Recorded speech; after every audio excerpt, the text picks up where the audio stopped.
Welcome back, uplifting life partners, to Marriage Mastery Simplified, cultivating extraordinary connections, the podcast dedicated to helping you build a stronger, more joyful, and resilient marriage.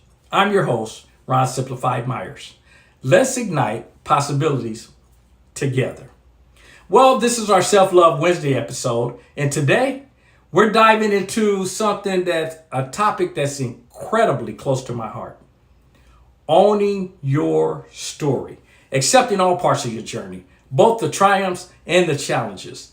This is about accepting not just the highlight reel, but also the messy and sometimes painful moments. And those that know me know I'm always saying it's all about the stories. All right, you know, in our social media driven world, it's so easy to fall into the trap of only showcasing our triumphs. We post the perfect vacation photos, the career promotions, the exciting family moments. And while there's absolutely nothing wrong with celebrating success, it creates an illusion, doesn't it? An illusion that everyone else's life is perfect and ours, with all its bumps and bruises, is somehow less than. So today, we're going to dismantle that illusion.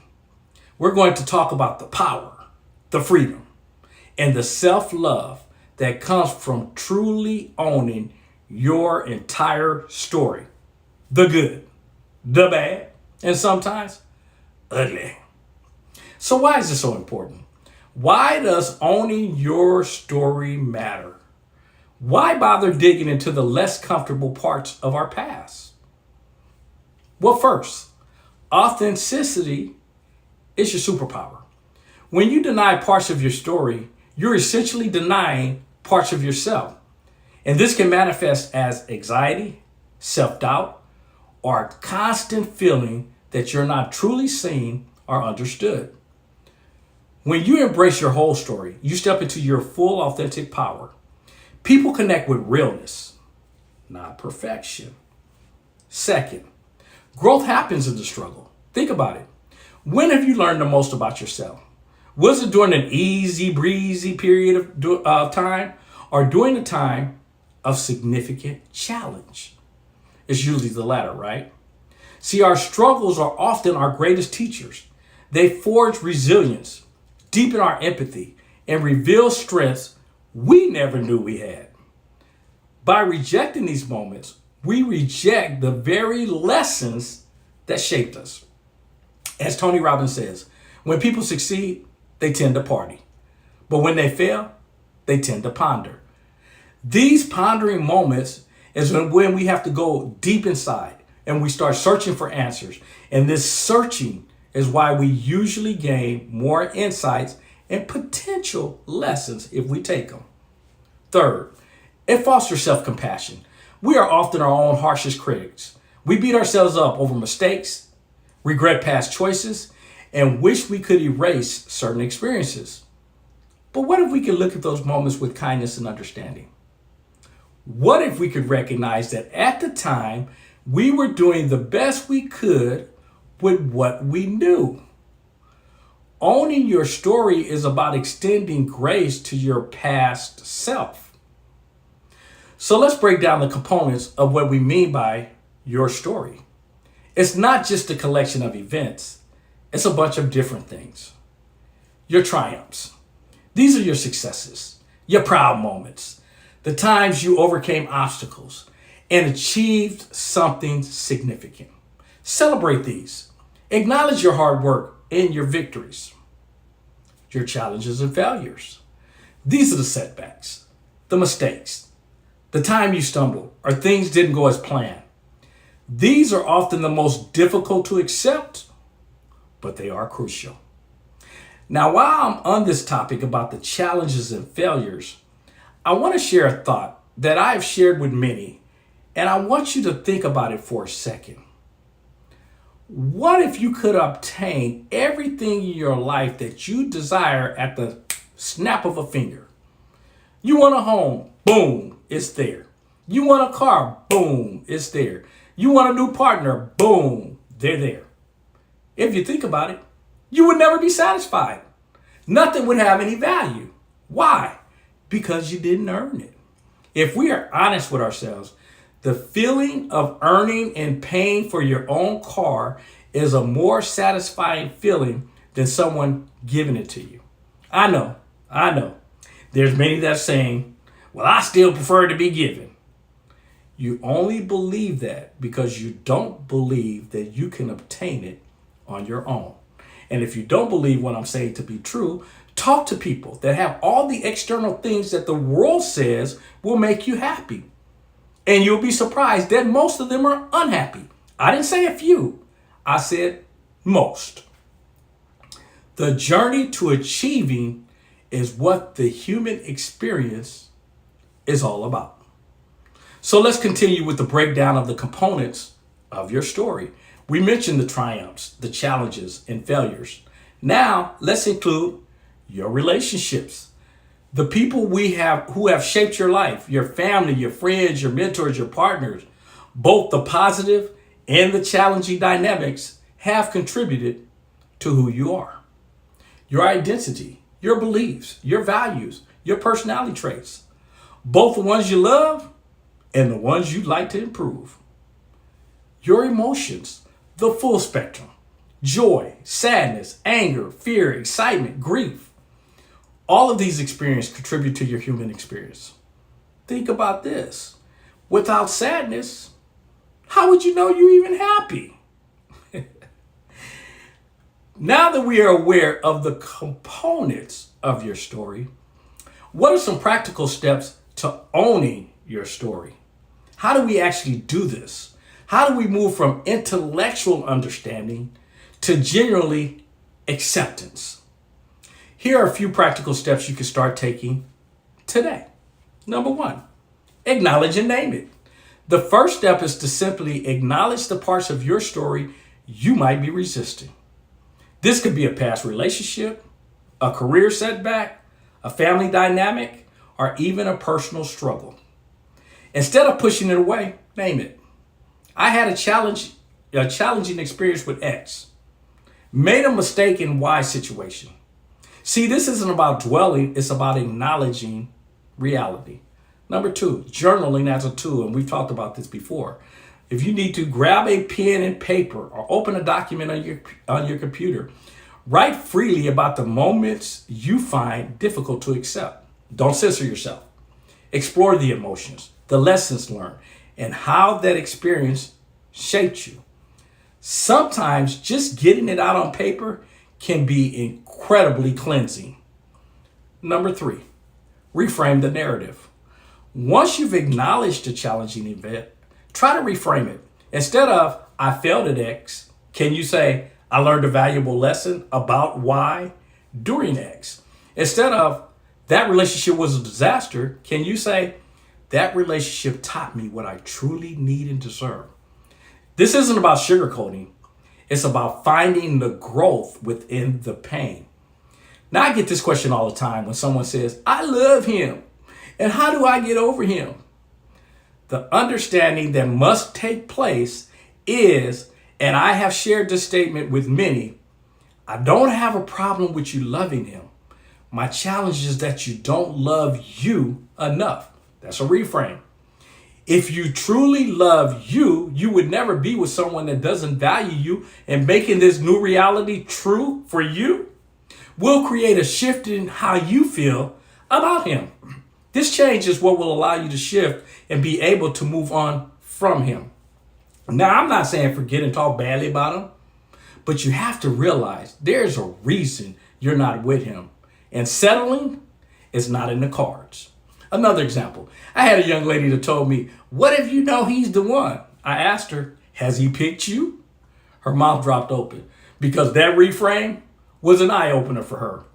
For many, that seems obvious, but we're all good at seeing other people's issues and can't recognize our own. Because he doesn't even flirt with her, I know that might sound harsh and anything can happen over time, but at the moment, she needs to continue to become the best version of herself. Number four, practice self-compassion. Talk to yourself as you would a dear friend. If your friend came to you with a similar story, would you judge them harshly? Or would you offer understanding and support? Now, for some of you, you would be harsh. That means this section is extremely important for your growth. For many, we need to learn to extend grace and understanding for ourselves, and then you can extend that same kindness to others. Remind yourself that you're human, you're doing your best, and you're worthy of love and acceptance, flaws and all. Number 5, share your story when you're ready.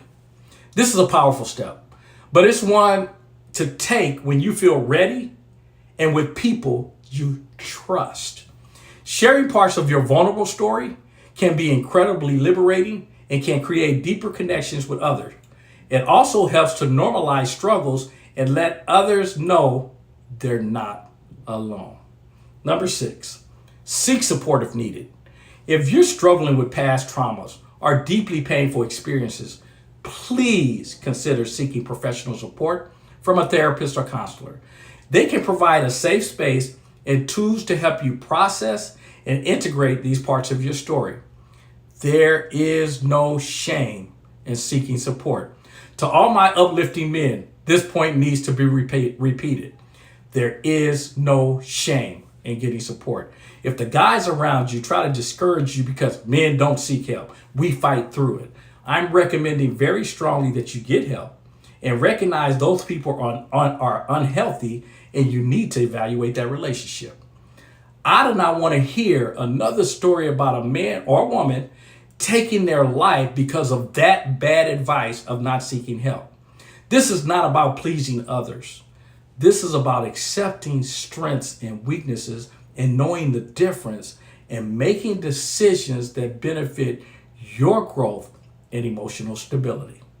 Okay, let's take a huge step into the freedom of full acceptance. Not partial, but full acceptance.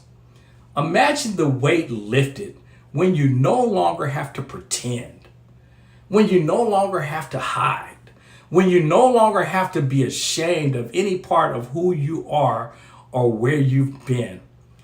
That's the freedom that comes with owning your story. It's not about condoning harmful actions or ignoring the need for personal growth. It's about recognizing that every experience, every choice, every challenge has contributed to the incredibly unique and resilient person you are today. When you own your story, you become more resilient. You know you can navigate difficult times because you've done it before. More empathetic. You understand that everyone has their own struggles. More confident. You're not easily swayed by external opinions because your self-worth comes from within. More peaceful. The internal battle of resisting parts of yourself finally ceases. So this brings me to a time that I was at an event and the question was asked, if you could be anyone for a day, who would that be? My response was quick and without hesitation. Raised my hand and I said I would be Ronald Myers. The question was thrown at me again. No, if you could be anyone else, who would that be? Again, without hesitation.